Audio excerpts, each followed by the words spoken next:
Lui, c'est ça. Au retour de la pause, on va continuer maintenant avec le Tchad. Ne dites plus général Idriss Déby, dites désormais maréchal. Le président Idriss Déby, 68 ans, arrivé au pouvoir par les armes il y a 30 ans, était jusqu'à présent général de l'armée tchadienne. Dernier fait d'armes en date, eh bien, il s'était rendu dans la région du lac Tchad fin mars pour piloter la riposte contre Boko Haram après une attaque de ce groupe contre une base tchadienne qui a occasionné la mort d'au moins 100 soldats tchadiens. Eh bien, le général Idriss Déby Itno est élevé à la dignité de maréchal du Tchad pour service rendu à la nation et les nombreuses victoires militaires remportées tant à l'intérieur qu'à l'extérieur du pays. C'est le Parlement qui en a décidé ainsi. Constant Lemou, c'est mérité pour Idriss Déby?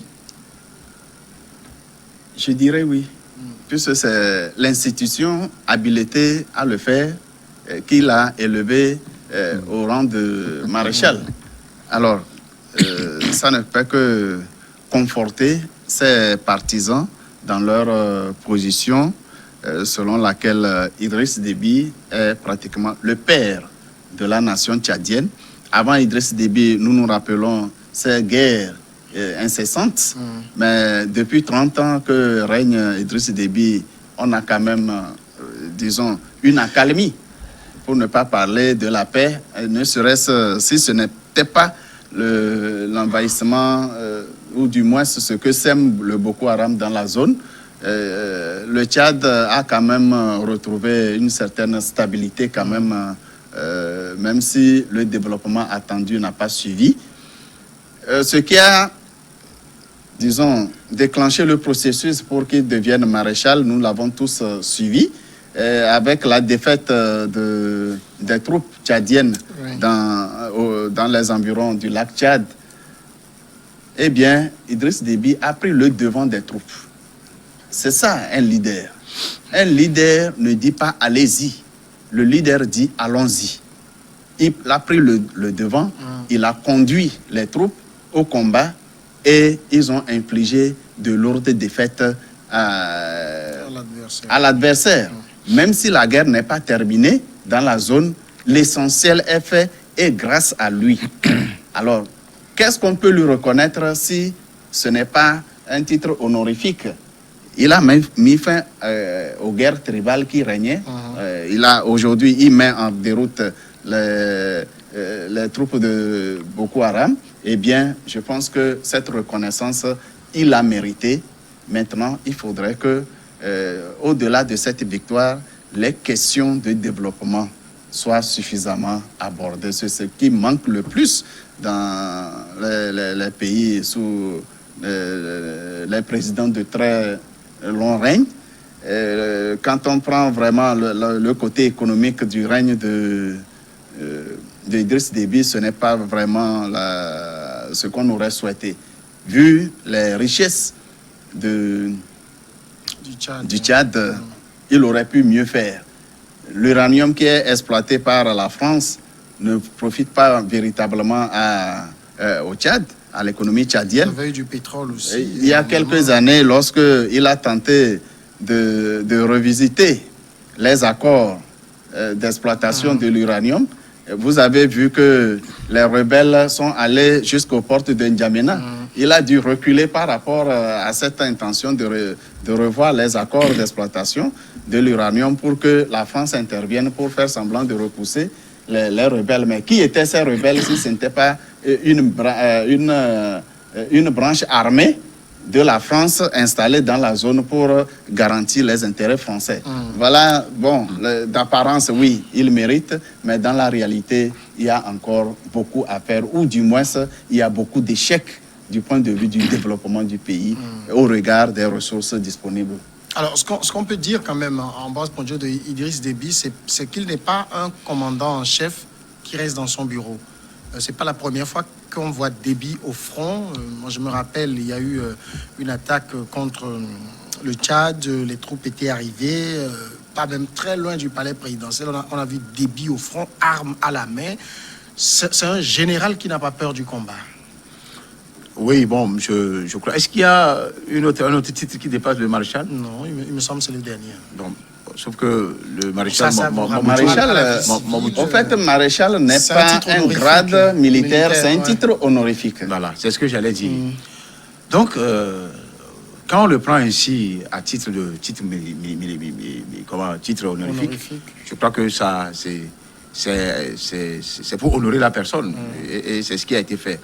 En fait, le problème du Tchad et de Déby, c'est un problème qui ne date pas d'aujourd'hui. C'est un problème du mariage entre la France et les dirigeants tchadiens. Au sens que Déby, à un moment donné, quand vous suivez toutes les interviews de Déby est fatigué même d'être sous la coupole de la France. Déby est fatigué d'être ce sauveur d'intérêt qui ne veut même pas de la France. Il a même bien dit, il a dit. Oui, Déby, je suis souvent surpris de cette déclaration. C'est quelqu'un qui n'aime pas tellement la France, mais c'est comme si, je ne sais pas s'il ne fait pas l'hypocrisie, mais le connaissant, je ne crois pas que ce soit par hypocrisie. C'est quelqu'un qui est là-bas contre son gré. Parce qu'à un moment donné, il a voulu partir. Il a même si bien dit. Il a dit aux journalistes français que moi, je veux partir. C'est la France qui me maintient. Il a dit ça. Oui. Vous avez suivi ça? Bien sûr. Je tombais d'ennui. Et c'est un monsieur, c'est un panafricaniste. Si ce n'est la France, si ça tenait à Déby seul, beaucoup de combats auraient été vaincus en Afrique par les forces africaines. La géopolitique africaine, surtout des pays francophones, qui sont actuellement menacés par les djihadistes, est toujours mal en point à cause de la France. À cause des officiels français, de leur réseau.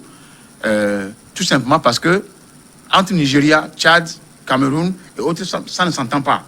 Même au sein du G5, les points de vue sont divergents parce que quand le Tchad, par exemple, cherche à vouloir aider le Cameroun, la France intervient pour dire... C'est-à-dire que il y a des choses qui se passent, il y a des choses qu'on ne peut pas dire ici, parce qu'on nous dira qu'on fait l'apologie de je ne sais quoi. Je parle toujours de la France et de ses intérêts. Quand l'intérêt français est là dans ton pays, ce pays-là est un brasier. Soit ils sont eux-mêmes prêts à mettre le feu pour pouvoir tirer juste leur intérêt, il faut tous mourir, ils s'en foutent. C'est ce que moi j'ai décelé. Il y a tellement d'exemples sur lesquels je ne veux pas revenir. C'est-à-dire que Idriss Déby, c'est un homme de guerre. Il n'a fait que faire la guerre. Tout comme l'autre là, qui est décédé la dernière fois, Nkurunziza. Il a fait avec les... Au départ, il a fait avec les armes. Il est obligé de faire avec les armes. Quand je prends Bakayoko et autres, ils sont aussi passés par les armes avant de venir ici, devenir ministre. Donc, ça vous dit que Idriss Déby serait dans un pays anglophone, il serait même à l'aise. Il serait par exemple au Nigeria où il serait dans un... Mais il est mal à l'aise avec la collaboration de la France parce que la France ne cherche que son intérêt. D'accord. Avec les guerres qui avaient existé entre lui et comment on l'appelle, celui qui est au Sénégal actuellement en prison, Abré et Goukouni et autres au niveau de la... Avec même les relations avec la Libye, sur la bande Ouzou, tout ça, quand vous prenez ça, vous comprendrez que il y a toujours des intérêts occidentaux, surtout de la France, qui s'entremêlent et qui... Aujourd'hui, on ne dirait pas que les relations entre les officiels français et le cas du Burkina, ça marche. Quand vous lisez bien, ça ne marche pas. Parce que lui, par exemple, il a une autre idéologie carrément. C'est un panafricaniste, c'est un nationaliste qui est là. Mais la France, avec son intérêt, ce précaré français sur les pays francophones, tient toujours à tenir les manettes, ce qui ne plaît plus à certains présidents, notamment au Niger, au Burkina Faso. Alors, on a vu Déby s'engager sur le front et sans doute ça a dû galvaniser les troupes pour obtenir des victoires. Mais je lisais une de ses interviews il y a quelques semaines où il se plaignait de ce que lui fait bien le travail dans sa zone, mais il a l'impression que les autres autour qui doivent faire le travail aussi pour éradiquer ce mouvement ne le font pas. Comment ils peuvent le faire dans la mesure où ils sont occupés dans des pays les plus concernés, même le Mali, qui est le premier pays le plus envahi. On se contente de détourner les moyens investis pour se procurer en équipement et former l'armée pour faire face au mouvement djihadiste. Effectivement, le le maréchal Idriss Déby est un homme de terrain. C'est militaire depuis son enfance, jusqu'à ce qu'il accède au pouvoir. C'est un homme de la génération de feu libyen, le leader libyen. Kadhafi. Sauf qu'il n'est pas de la trempe du guide libyen qui a pu tenir tête aux puissances occidentales, aux présidents occidentaux, à qui il disait non quand il faut dire non. Alors, Idriss Déby fait de son mieux, sauf que il se sent seul. Ils se sont très seuls. Il a fallu 3 ou 4 Idriss Déby en Afrique de l'Ouest, et puis on n'aurait plus à souffrir de l'arnaque de l'arnaque française, de la main basse de la France sur les richesses de l'Afrique occidentale et autres. Et centrale. Justement, donc Idriss Déby fait de son mieux. Il fait ce qu'il faut faire, je le disais tantôt. Il est un bon leader qui ne dit jamais allez-y, mais il dit allons-y. Il prend le devant, il combat, alors que dans les pays avec lesquels il doit collaborer pour combattre l'ennemi commun, cet effort n'est pas fait. Non seulement les présidents sont civils, mais il n'y a pas de leader militaire qui conduit véritablement les armées vers les victoires face à l'ennemi commun. Il n'y a pas non plus de véritable volonté politique. S'il y avait cette volonté politique, les investissements seraient conséquents et les moyens déployés pour la formation, les équipements militaires ne seraient pas détournés. Voilà à peu près ce que je déplore, que Idriss Déby soit seul au sein du G5 à combattre véritablement le Boko Haram. Alors, c'est ça qui fait dire que son engagement personnel risque de ne pas avoir, être d'une grande utilité finalement dans la victoire sur cette hydre qu'on appelle terrorisme dans cette zone-là. Oui, malheureusement, c'est ça malheureusement qui est constaté sur le terrain. On pouvait tout au moins compter sur le Cameroun, parce que le Tchad est un pays d'Afrique centrale, qui a forcément un lien à travers le Nigeria, à travers le Cameroun, un lien avec le Nigeria, entre-temps le Niger aussi, qui pouvait, avec la force de son armée, parce que sans mentir, dans les pays francophones, c'est le Tchad qui détient la manette de la force armée, avec les stratégies, qui a une expérience en matière de lutte antiterroriste. C'est le Tchad. Sauf que la France utilise aussi les armées comme celle de Idriss Déby pour pouvoir créer de la zizanie, pour juste prendre son intérêt. Le cas de la Centrafrique, ça fait au moins 5 ans. Les troupes tchadiennes avaient été amenées en Centrafrique. On sait comment ça s'est terminé. Et quand on parle de Séléka, ça renvoie au cliché musulman, et ça renvoie à tous ceux-là qui... C'est-à-dire, c'est des intérêts qui sont des fois géopolitiques, mais en même temps aussi religieux. Et c'est ce qui s'est passé. Pourvu que la France ait son intérêt. On ne peut pas être un pays comme ça en paix. Les Français ne peuvent jamais être en paix. Quand la nature même a horreur de certaines choses. Quand vous cherchez à détruire les autres pour vos intérêts, ne pensez jamais vouloir avoir la paix chez vous. Ils vous diront que ça, on parle cartésien. Vous parlez de la religion, mais la nature aussi a des lois. Donc, là où Déby peut être renforcé si le Cameroun de Paul Biya, qui est mourant là-bas, décide, comment on l'appelle, le Nigeria, le géant nigérian, décide, sauf que là-bas aussi, il y a des postes de résistance par rapport à la corruption, liés même aux généraux et à certains officiers, hauts officiers de l'armée, qui traitent avec Boko Haram et tout ça là. Ça complique la situation. Quand on prend les pays fragiles comme le Burkina Faso, ou le Mali, où pratiquement le président est un pantin, quand vous voyez tout ça, vous comprenez que ce n'est pas moi qui le dis, c'est l'actualité actuelle qui le dit au Mali. On peut pas en même temps, c'est pas un pantin, c'est que les gens demandent juste qu'il démissionne. Non, ça fait partie de l'ordre normal. Quand je parle d'un pantin, je remonte un peu à l'histoire de Toumani. Après le départ de Traoré, de Moussa, non pas, Moussa Traoré. Et il y a un autre, Alpha Oumar Konaré, ça c'est mon ami, c'est le seul qui m'a marqué au Mali. Et la manière dont Toumani a quitté le Mali, ça on ne nous le dit pas. Un général qui quitte, comme Pétain l'a fait, et comme c'est ça, non? Et en France, pour le cas du Malien, on ne peut jamais accuser Matoumani. C'est toujours la France qui est là-bas. Là, les gens diront que nous, on a un dent contre. Je n'ai rien contre les Français. Mais j'ai des choses à reprocher aux officiels français qui ne font que détruire la pluie francophone. Il faut leur dire cette vérité-là.